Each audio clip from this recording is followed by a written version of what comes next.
जी, अस्सलाम वालेकुम एवरीवन। उम्मीद करता हूँ आप सब खैरियत से होंगे। आज हम 10th क्लास का यूनिट 3 जो कि एक पोएम है ट्राई अगेन उसको पढ़ने जा रहे हैं। उसके जो उसका जो पोएट है उसके बारे में स्टडी करने जा रहे हैं।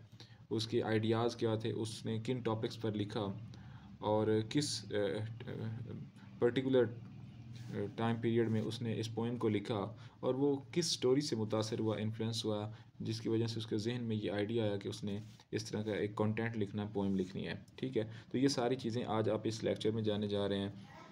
सबसे पहले हम जानते हैं कि पोइट के बारे में स्टडी करते हैं। जी, इसका नेम था William Edward Hickson.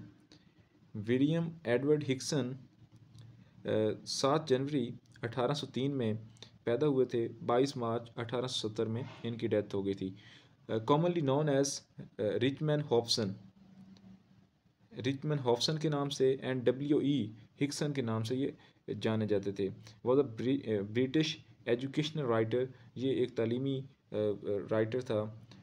William was the son of Edward Hickson, Edward Hickson के ये बेटे थे। A boot and shoe manufacturer, इनका जो बाप था वो जूते बनाया करता था। Boot and shoe manufacturer of Smithfield, London. Having studied schools in Netherlands and Germany, he retired from family business in 1840 to concentrate the cause of elementary education. तो फैमिली जो इश्यूज थे उनसे ये 1840 में फ्री हुए, तो उसके बाद इन्होंने एलिमेंट्री एजुकेशन पर फोकस करना शुरू कर दिया और उससे रेलेवेंट चीज़ें, इसीलिए आप देख रहे हैं इन्होंने बहुत बड़ा टाइटल लिखा ट्राई ट्राई अगेन और उस पर बड़ी ही अच्छी डिबेट की है। तो यानी जब आप एलिमेंट्री लेवल पर चीज़ों को देखते हैं तो फिर आपके जहन में इस तरह की चीज़ें आती हैं। मज़ीद कह रहे हैं he was the author of Time and Faith and was the editor of West Westminster Review 1842-1852. He wrote part of the official peace version of British national anthem approved by Privy Council. Hickson died at Fairseat, Stansted, Kent, where he was buried. जहाँ पे उनकी death हुई वहीं उन्हें दफन कर दिया गया। तो ये तो थोड़ी हौ नौ थी, यानी इसका बाप जो था वो शू मेकर था और इन्हें W.E. हिक्सन के नाम से भी जाना जाता है। और उसके अलावा टाइम्स एंड फेथ इसके फेमस वो एक कह लें जैसे एडिशन होता है या दीवान होता है, उस तरह का कंटेंट है। फिर नेशनल एंथम जो ब्रिटिश है उसके अंदर भी इनकी काफ़ी ज़्यादा कंट्रीब्यूशन है। और ये वो स्टोरी है किंग ब्रूस की और स्पाइडर की, जिससे ये इन्फ्लुएंस हुए थे और फिर उन्होंने ये वाली पोइट्री लिखी थी। किंग ब्रूस के बारे में थोड़ी हौ न हो जाए। स्कॉटिश किंग था बेसिकली किंग ब्रूस, और जो स्कॉटलैंड था ये एक सेपरेट था इंग्लैंड से कंट्री। तो इंग्लैंड जो आर्मी थी उन्होंने स्कॉटलैंड को अपना हिस्सा बनाने के लिए काफ़ी मरतबा अटैक्स वगैरह किए। तो ये बेसिकली स्कॉटलैंड पर स्कॉटलैंड पर एक मरतबा ऐसा होता है कि जो किंग ब्रूस होता है उसका पीरियड होता है। तो इंग्लैंड जो फोर्सेस हैं या इंग्लिश जो आर्मी है वो स्कॉटलैंड पर कब्ज़ा कर लेते हैं और उसकी जो आर्मी होती है वो भी स्कैटर्ड हो जाती है, यानी बिखर जाती है।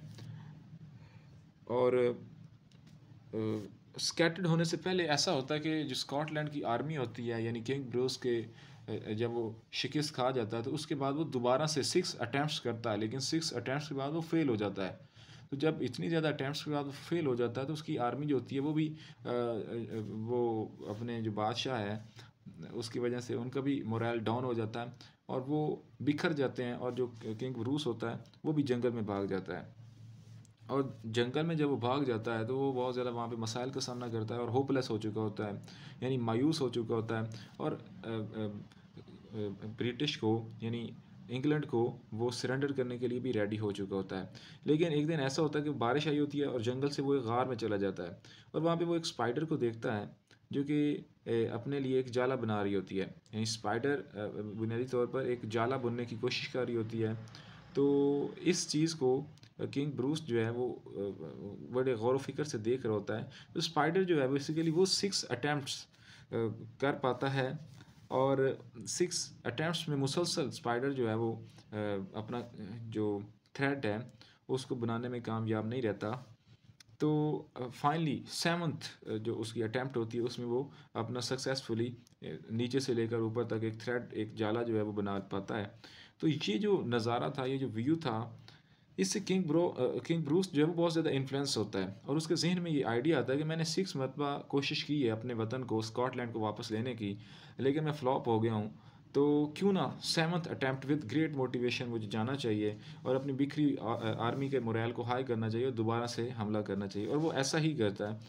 और ये जो इंस्पायरेशनल स्पाइडर का व्यू था और उसकी स्पाइडर की जो मुसलसल स्ट्रगल थी कि यानी एक चूंटी होकर, एक छोटी सी मखलूक होकर इसकी मोटिवेशन डाउन नहीं हो रही। मैं अशरफुल मखलूक़ात होने के बावजूद मेरी जो मोरालिटी है या मेरा जो मोटिवेशन लेवल है वो क्यों कम हो रहा है। तो इसने अपनी बिखरी हुई आर्मी को ऑर्गेनाइज किया और दोबारा से अपने कंट्री पर उसके जो कैप्चर्ड एरियाज थे उनको रिकैप्चर्ड कर लिया और वहाँ से जो इंग्लैंड फोर्सेस थे उनको निकाल भगाया और दोबारा से अपना जो होल्ड था उसे बरकरार रख लिया। तो ये एक बहुत बड़ी एक सक्सेस स्टोरी थी किंग ब्रूस के लिए, जिससे बहुत सारे लोग इन्फ्लुएंस होते हैं। इसी तरह हमारा ये जो पोइट है ये भी इससे इन्फ्लुएंस हुआ है और फिर उसने ये जो पोएम है ये वाली उन्होंने पोएम लिखी है। तो इसके लिए कुछ कोटेशंस हैं, हम चूँकि summary paper point of view से चीज़ें पढ़ रहे हैं तो इसकी कुछ कोटेशंस हैं। उन कोटेशंस को हम यहाँ पे देखते हैं। ये जो इनकी एज सच पोइट्री है वो हम प्रीवियस लेक्चर में उसको डिस्कस कर चुके हैं। यहाँ पे हम इसकी समरी जो कि देख रहे जा रहे हैं कि इस पोएम की जो समरी, जो खुलासा बनता है, जो मरकज़ी ख्याल, जो उसका क्रक्स बनता है, वो बच्चे किस तरह याद कर सकते हैं और उनको किस तरह पेपर में अटैम्प्ट कर सकते हैं। तो ये कुछ कोटेशंस हैं जो तरतीब के साथ आप पुट कर सकते हैं। Number 1, success is not an accident. हादसाती तौर पर आप कामयाब नहीं होते। सक्सेस इज़ अ चांस, एक मौका होता है जिसमें आपने उसको गेन करना होता है।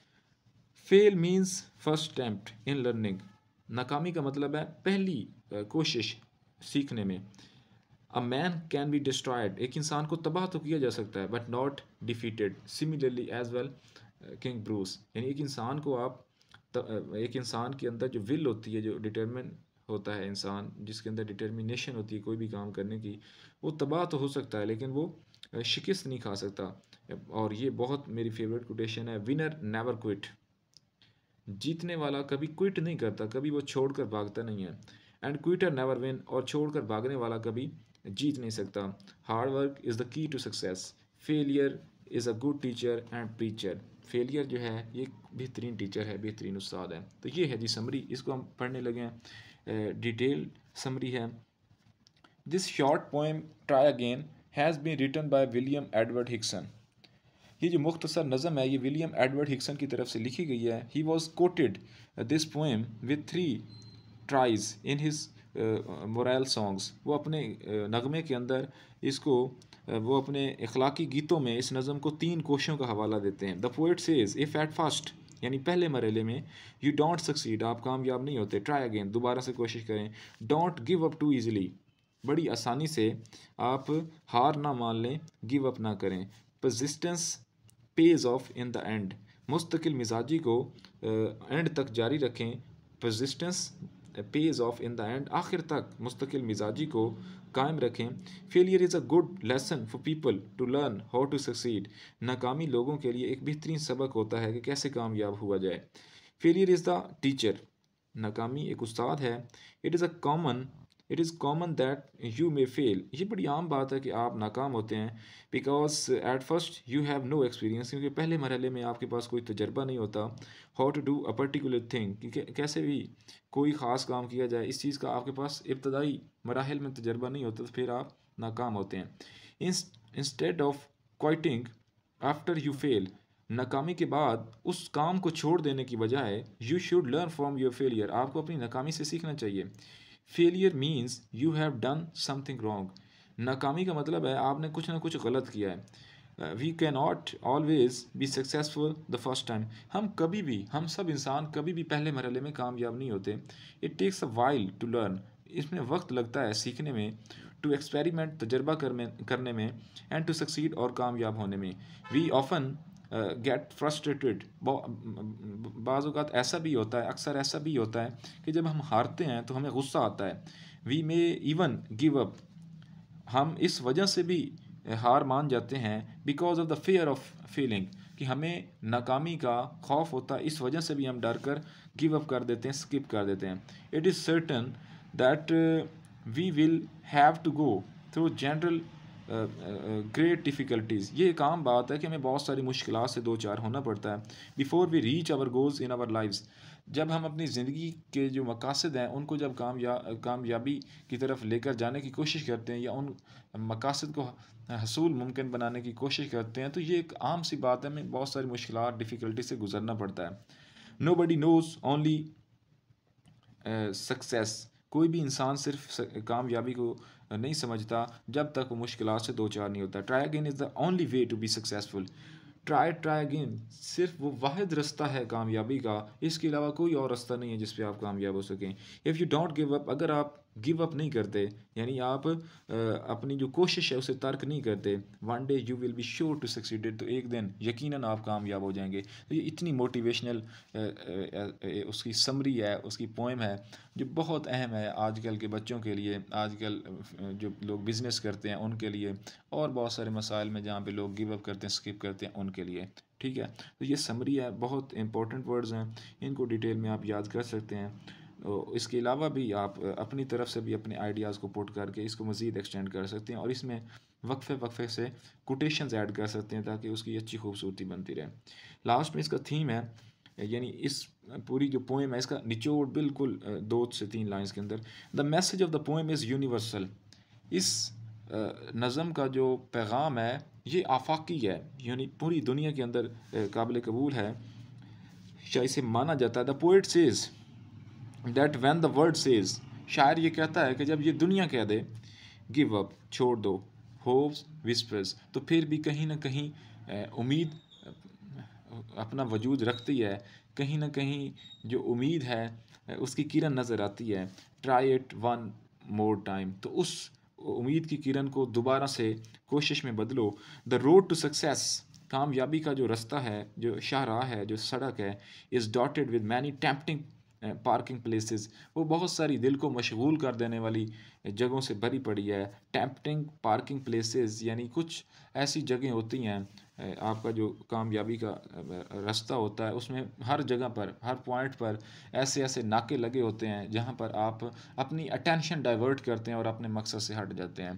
जैसे अभी सोशल मीडिया पर बहुत सारे बच्चे अपना टाइम वेस्ट कर बैठते हैं, या और ऐसी सरगर्मियाँ होती हैं, अपनी असाबी कमज़ोरियों की वजह से वो अपने मकसद से हट कर उन रास्ते में आने वाली जो खूबसूरत चीज़ें हैं उन पर अपना टाइम ज़ाया करते हैं, और जिसकी वजह से वो कामयाब नहीं हो सकते। So you should keep up trying again and again to cross this road. तो इसलिए उन मसाइल को अबूर करने के लिए, उन मसाइल से निकलने के लिए, उन तमाम रुकावटों को तोड़ने के लिए आपको हमेशा बार बार कोशिश करते रहना चाहिए, ताकि आप उस मसाइल वाली जो शाहराह है उसको क्रॉस करके अपनी मंजिल पर, अपने गोल को अचीव करने में कामयाबी हासिल कर सकें। ठीक है, तो ये बेसिकली ट्राई अगेन समरी का जो थीम था, और जो समरी थी, और जो पोइट था उसके बारे में, और कोटेशंस, ये सारी चीज़ें आज के इस लेक्चर में हमने सीखी हैं। Unit 3 10th class try again. Okay, thank you everyone.